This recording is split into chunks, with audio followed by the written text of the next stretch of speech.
Hey guys, welcome back to my YouTube channel Zen Auto 365.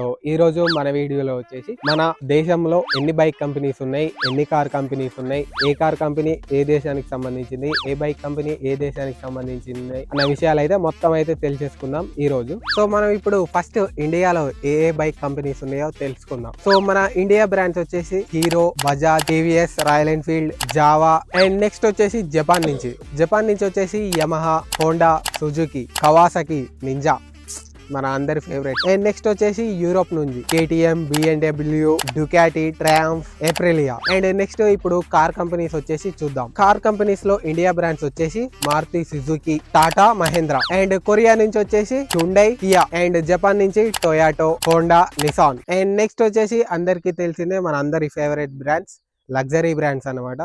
So అవి వచ్చేసి Germany నుంచి ఉంటాయి. అందరికి పిచ్చి ఇష్టం ఉంటది జర్మనీ కార్స్ అంటే. సో ఆ లగ్జరీ బ్రాండ్స్ ఏంటియో చూసేద్దాం కార్స్ లో. దాంట్లో ఫస్ట్ వచ్చేసి BMW, Mercedes Benz, Volkswagen, Skoda, Audi, ఇవన్నీ వచ్చేసి జర్మనీ కార్స్ అనమాట. సో మనకు చాలా లగ్జరీ బ్రాండ్స్. సో మనకు మెయింటెనెన్స్ అట్లనే ఉంటది, పవర్ గాన్ అట్లనే ఉంటాయి, అన్ని అట్లనే ఉంటాయి. చాలా బాగుంటాయి జర్మన్ కార్స్. సో చాలా మంది జర్మన్ లవర్స్ ఉంటారు. అండ్ ఎలక్ట్రిక్ న్యూ బ్రాండ్స్ వచ్చేసి ఎంజీ అండ్ బివైడి. ఈ రెండు అయితే మార్కెట్ అయితే దున్నేస్తున్నాయి. సో ఫ్యూచర్ లో ఇంకెక్కువ చూస్తాం ఎలక్ట్రిక్ బ్రాండ్స్ను. సో మొత్తం ఫ్యూచర్ అంతా ఎలక్ట్రిక్స్ తోటి నిండిపోతుంది అన్నమాట. సో పర్సనల్గా నాకైతే ఎలక్ట్రిక్ బ్రాండ్స్ అంత నచ్చవు.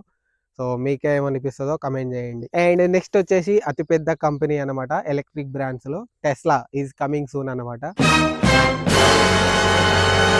మీరు బైక్ పర్సనా, కార్ పర్సనా? ఇండియాలో రెండు మార్కెట్స్ చాలా హ్యూజ్ గా గ్రో అవుతున్నాయి. బైక్స్, కార్స్ ఫుల్ కంపారిజన్ అయితే చేసేద్దాం. సో ఆ కంపారిజన్ ఎలా ఉంటుందంటే ప్రైస్, మైలేజ్, సేఫ్టీ, ఫ్యూచర్స్ అన్ని చెప్తా. ఫస్ట్ బైక్స్ గురించి మాట్లాడుకుందాం. ఇండియా వరల్డ్స్ బిగ్గెస్ట్ మార్కెట్ అన్నమాట. సో మీరు బైక్స్ చూసుకోవచ్చు, బయట కంట్రీస్ లో చాలా తక్కువ ఉంటాయి.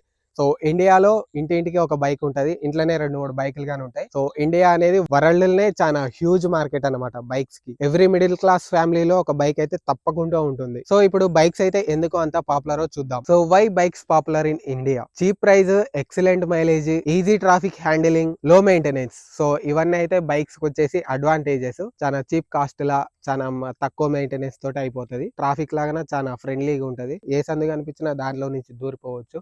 సో అందుకే బైక్స్ ఎక్కువ ప్రిఫర్ చేస్తారు. బట్ డౌన్ సైడ్ ఏంటి అనేది చూద్దాం. ఇప్పుడు సేఫ్టీ తక్కువ, ఫ్యామిలీస్ ట్రావెల్ చేయడం చాలా కష్టమైపోతుంది. అండ్ వెదర్ ప్రాబ్లమ్స్ గానీ ఉంటాయి. సో ఇప్పుడు వాన్ వచ్చింది అనుకోండి, బైక్, కార్ అయితే అట్లనే వెళ్ళిపోతాం, వాన్ వచ్చినా ఏది వచ్చినా. ఇప్పుడు బైక్ అనుకోండి, బైక్ ఆపాలన్నమాట. సో అట్లా ప్రాబ్లమ్స్ ఉంటాయి. సో ఫుల్ రైడింగ్ గేర్ అవన్నీ అదంతా వేరే ముచ్చట. ఇప్పుడు ప్రాపర్గా సిటీలో డ్రైవ్ చేయడానికైనా, నార్మల్ కండిషన్స్లో డ్రైవ్ చేయడానికి మాట్లాడుకుంటున్నాం. సో అందుకే వాన్ వచ్చినప్పుడు వెదర్ కండిషన్స్ వల్లనైతే ప్రాబ్లం ఉంటది. సో అంతే, ఈ 3 ప్రాబ్లమ్స్ ఉంటాయి. సేఫ్టీ తక్కువ ఉంటది, అండ్ వెదర్ కండిషన్స్ సపోర్ట్ చేయవు, అండ్ ఫ్యామిలీ ట్రావెల్ చేయడానికి కొంచెం ఇబ్బందిగా ఉంటది. ఇప్పుడు మనం కార్స్ గురించి మాట్లాడుకుందాం. కార్స్ ఇండియాలో ఇప్పుడే గ్రో అవుతున్నాయి. కార్స్ స్లోగా స్టార్ట్ అయ్యాయి, కానీ ఇప్పుడు ఫాస్ట్ గ్రోయింగ్ సెగ్మెంట్. సో ఇప్పుడు కార్స్ లో అడ్వాంటేజెస్ ఏమేమి ఉంటాయో చూద్దాం మనం. Family comfort, safety, long travel కి బెస్ట్, స్టేటస్ సింబల్. సో ఇండియాలో వచ్చేసి మనకు సేఫ్టీ కావాలంటే కార్సే అనమాట.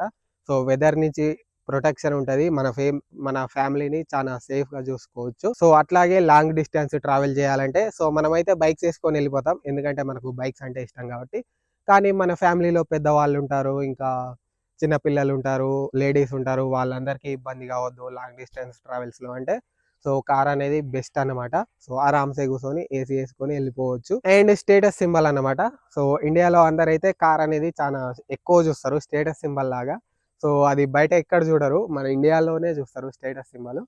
సో కొన్ని అట్లనే ఉంటాయి, మనం మార్చలేం. సో కార్స్ యొక్క డిసడ్వాంటేజెస్ వచ్చేసి కాస్ట్లీ అనమాట. సో ఒక మిడిల్ క్లాస్ పర్సన్ ఒక మంచి సేఫ్టీ కార్ కొనాలంటే చాలా ఎక్కువ రేట్స్ ఉంటాయి.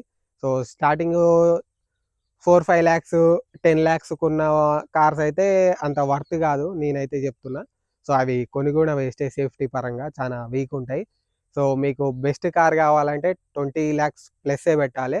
సో అప్పుడే మనకు మంచి సేఫ్టీ కార్ దొరుకుతుంది, లేకుంటే వేస్ట్ అన్నమాట. అండ్ ట్రాఫిక్ లో చాలా హెడేక్. ఇప్పుడు చూస్తూనే ఉన్నాం ట్రాఫిక్ ఎంత ఎంత ఎక్కువైపోతున్నాయో బైక్స్, కార్స్ అయినా, వెహికల్స్ అయినా మొత్తం ట్రాఫిక్ జామ్ కాడ మొత్తం సిటీలో అయినా ఎక్కడైనా ఫుల్ ట్రాఫిక్ జామ్ ఉంటది. టోల్ గేట్స్ దగ్గర అయినా. అండ్ మనకు ఎందుకు ట్రాఫిక్ లో అంత హెడేక్ ఉంటదంటే చిన్న గీత పడ్డా సరే మనకు చాలా ఫీల్ అవుతాం మనం. అంతా మనీ సేవ్ చేసి అన్ని లక్షలు పెట్టి కారు కొని సో చిన్న గీత పడ్డా మనం చాలా ఫీల్ అయిపోతాం అన్నమాట. అందుకే ట్రాఫిక్ లో చాలా హెడేక్ ఉంటది కార్ డ్రైవ్ చేయడం.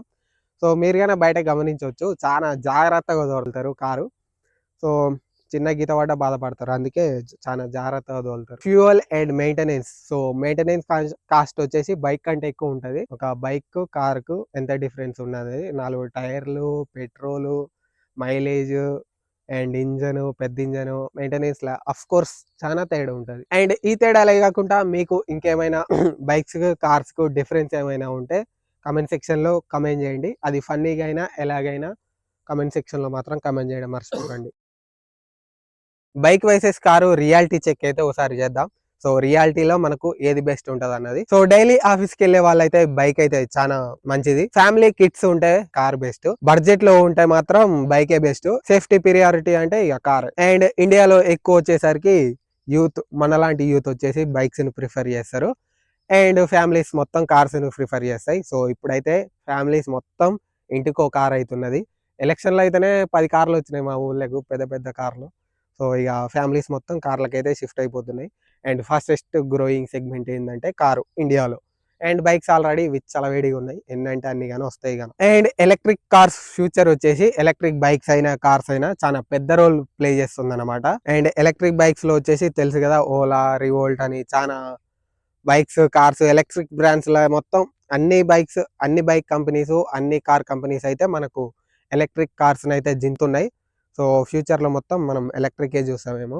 సో నాకైతే మస్తు బాధ అవుతుంది మన ఇంజన్ బైక్స్ అన్ని ఎక్కడ వెళ్ళిపోతాయో అని. ఎంతైనా ఎలక్ట్రిక్ కార్స్ అంత ఫీల్ ఇయ్యలేవు. సో ఏమంటారు, లైఫ్ స్టైల్ ఫీల్ అయితే ఎలక్ట్రిక్ బైక్స్, కార్స్ అయితే అస్సలు ఇయ్యలేవు. లైఫ్ స్టైల్ అంటేనే ఇంజన్స్, మోటార్ సైకిల్స్, కార్స్ మొత్తం ఇయ్య అన్నమాట. సో పెట్రోల్ లేకుండా, సౌండ్ లేకుండా ఇది నడపాలంటే చాలా నచ్చదు నాకు. నాలాంటి ఒపీనియనే మీకు గాని ఉంటే కమెంట్ సెక్షన్ లో తెలియజేయండి. సో మీరు బైక్ లవరా, కార్ లవరా కమెంట్ చేయండి. So don't forget to like and share, subscribe.